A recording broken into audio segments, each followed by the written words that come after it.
1 Samuel அதிகாரம் 26. பின்பு சீப்பூரார் கிபியாவிலிருக்கிற சவுலிடத்தில் வந்து, தாவீது எஷிமோனுக்கு எதிரான ஆகிலாமேட்டில் ஒளித்துக் கொண்டிருக்கிறான் என்றார்கள். அப்பொழுது சவுல் சீப் வனாந்தரத்திலே தாவீதை தேடும்படி எழுந்து, இஸ்ரவேலிலே தெரிந்து கொள்ளப்பட்ட 3000 பேரோடுங்கூட சீப் வனாந்தரத்திற்கு புறப்பட்டு போனான். சவுல் எஷிமோனுக்கு எதிரே வழியண்டையிலிருக்கிற ஆகிலாமேட்டிலே பாளையமிறங்கினான்.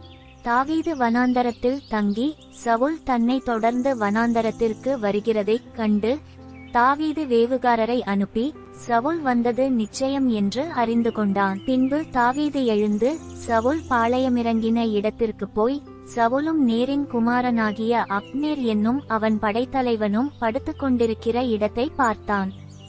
சவுல் ரதங்களிருக்கிற இடத்திலே படுத்துக்கொண்டிருந்தான். ஜனங்கள் அவனைச் சுற்றிலும் பாளையமிறங்கியிருந்தார்கள். தாவீது ஏத்தியனாகிய அகிமேலேக்கையும் செரியாவின் குமாரனும் யோவாபின் சகோதரனுமாகிய அபிசாயையும் பார்த்து, என்னோடே கூட சவுலிடத்திற்கு பாளையத்தில் இறங்கி வருகிறவன் யார் என்றதற்கு, அபிசாய், நான் உம்மோடே கூட வருகிறேன் என்றான். அப்படியே தாவீதும் அபிசாயும் ராத்திரியிலே அந்த ஜனங்களுக்குள்ளே வந்தார்கள். இதோ, சவுல் ரதங்களிருக்கிற இடத்திலே படுத்து நித்திரை பண்ணினான். அவன் தலைமாட்டில் அவனுடைய ஈட்டி நிலத்திலே குத்தியிருந்தது. அவனைச் சுற்றிலும் அப்னேரும் ஜனங்களும் படுத்துக் கொண்டிருந்தார்கள். அப்பொழுது அபிசாய் தாவீதை பார்த்து, இன்று தேவன் உம்முடைய சத்துருவை உம்முடைய கையில் ஒப்புக் கொடுத்தார். இப்போதும் நான் அவனை ஈட்டியினால் 2 குத்தாக குத்தாமல் ஒரே குத்தாக நிலத்தில் உருவக்கு தட்டுமா என்றான். தாவீது அபிசாயை பார்த்து, அவரை கொல்லாதே, கர்த்தர் அபிஷேகம் பண்ணுவித்தவர் மேல் தன் கையை போட்டு குற்றமில்லாமற் போகிறவன் யார் என்று சொன்னான்.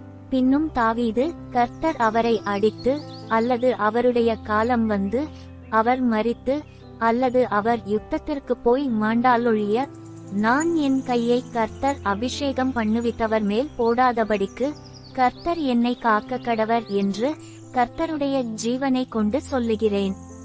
இப்போதும் அவர் தலைமாட்டில் இருக்கிற ஈட்டியையும் தண்ணீர் செம்பையும் எடுத்துக்கொண்டு போவோம் என்றான். தாவீது சவுலின் தலைமாட்டில் இருந்த ஈட்டியையும் தண்ணீர் செம்பையும் எடுத்துக்கொண்ட பின்பு புறப்பட்டு போனார்கள். அதை ஒருவரும் காணவில்லை, அறியவுமில்லை, ஒருவரும் விழித்துக் கொள்ளவுமில்லை. கர்த்தர் அவர்களுக்கு அயர்ந்த நித்திரை வருவித்ததினால் அவர்களெல்லாரும் தூங்கினார்கள். தாவீது கடந்து அந்த பக்கத்துக்கு போய் தங்களுக்கும் அவர்களுக்கும் நடுவே போந்த இடமுண்டாக தூரத்திலிருக்கிற மலையின் கொடுமுடியிலே ஜனங்களுக்கும் நேரின் குமாரனாகிய அப்னேருக்கும் நேராக நின்று கூப்பிட்டு, அப்னேரே, உத்தரவு சொல்ல மாட்டீரா என்றான். அதற்கு அப்னேர், ராஜாவுக்கு நேராக கூக்குரலிடுகிற நீ யார் என்றான். அப்பொழுது தாவீது அப்னேரை நோக்கி, நீர் வீரன் அல்லவா? இஸ்ரவேலில் உமக்குச் சரியானவன் யார்? பின்னை நீர் உம்முடைய ஆண்டவனாகிய ராஜாவை காக்காமற் போனதென்ன? ஜனத்தில் ஒருவன் உம்முடைய ஆண்டவனாகிய ராஜாவை கொல்லும்படி வந்திருந்தானே. நீர் செய்த இந்த காரியம் நல்லதல்ல. கர்த்தர் அபிஷேகம் பண்ணின உங்கள் ஆண்டவனை நீங்கள் காக்காமற் போனபடியினால் நீங்கள் மரணத்திற்கு பாத்திரவான்கள். இப்போதும் ராஜாவின் தலைமாட்டில் இருந்த அவருடைய ஈட்டியும் தண்ணீர் செம்பும் எங்கே என்று பாரும் என்றான். அப்பொழுது சவுல் தாவீதின் சத்தத்தை அறிந்து, என் குமாரனாகிய தாவீதே, இது உன் சத்தமல்லவா என்றான்.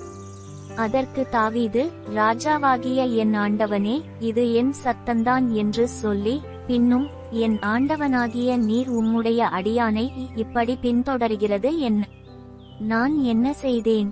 என்னிடத்தில் என்ன பொல்லாப்பு இருக்கிறது? இப்பொழுது ராஜாவாகிய என் ஆண்டவன் தம்முடைய அடியானுடைய வார்த்தைகளை கேட்பாராக. கர்த்தர் உம்மை எனக்கு விரோதமாக எடுத்து விட்டதுண்டானால் அதற்கு அவர் காணிக்கையை ஏற்றுக்கொள்வாராக. மனுபுத்திரர் அதை செய்தார்களேயாகில் அவர்கள் கர்த்தருக்கு முன்பாக சபிக்கப்படக்கடவர்கள். அவர்கள் நீ போய் அந்நிய தேவர்களை சேவி என்று சொல்லி அவர்கள் இன்று என்னை கர்த்தருடைய சுதந்திரத்திற்கு அடுத்தவனாயிராதபடிக்கு துரத்திவிட்டார்களே. இப்போதும் கர்த்தருடைய சமூகத்தில் என் இரத்தம் தரையில் விழாதிருப்பதாக. மலைகளில் ஒரு கவுதாரியை வேட்டையாடுகிறது போல இஸ்ரவேலின் ராஜா ஒரு தெள்ளுப்பூச்சியை தேட வந்தாரோ என்றான். அப்பொழுது சவுல், நான் பாவம் செய்தேன். என் குமாரனாகிய தாவீதே, திரும்பி வா. என் ஜீவன் இன்றைய தினம் உன் பார்வைக்கு அருமையா இருந்தபடியால் இனி உனக்கு ஒரு பொல்லாப்புஞ் செய்யேன். இதோ நான் மதியற்றவனாய் மகா பெரிய தப்பிதஞ்செய்தேன் என்றான். அதற்கு தாவீது, இதோ ராஜாவின் ஈட்டி இங்கே இருக்கிறது. வாலிபரில் ஒருவன் இப்புறம் வந்து அதை வாங்கிக் கொண்டு போகட்டும். கர்த்தர் அவனுக்கு அவனவன் நீதிக்கும் உண்மைக்கும் தக்கதாக பலன் அளிப்பாராக. இன்று கர்த்தர் உம்மை என் கையில் ஒப்புக் கொடுத்திருந்தும் கர்த்தர் அபிஷேகம் பண்ணினவர் மேல் என் கையை நீட்ட மனதில்லாதிருந்தேன். இதோ உம்முடைய ஜீவன் இன்றைய தினம் என் பார்வைக்கு எப்படி அருமையாயிருந்ததோ அப்படியே என் ஜீவனும் கர்த்தரின் பார்வைக்கு அருமையாயிருப்பதினால் அவர் என்னை எல்லா உபத்திரவத்திற்கும் நீங்களாக்கி விடுவாராக என்றான். அப்பொழுது சவுல் தாவீதை நோக்கி, என் குமாரனாகிய தாவீதே, நீ ஆசிர்வதிக்கப்பட்டவன். நீ பெரிய காரியங்களை செய்வாய், மேன்மேலும் பலப்படுவாய் என்றான். அப்படியே தாவீது தன் வழியே போனான். சவுலும் தன் ஸ்தானத்திற்கு திரும்பினான்.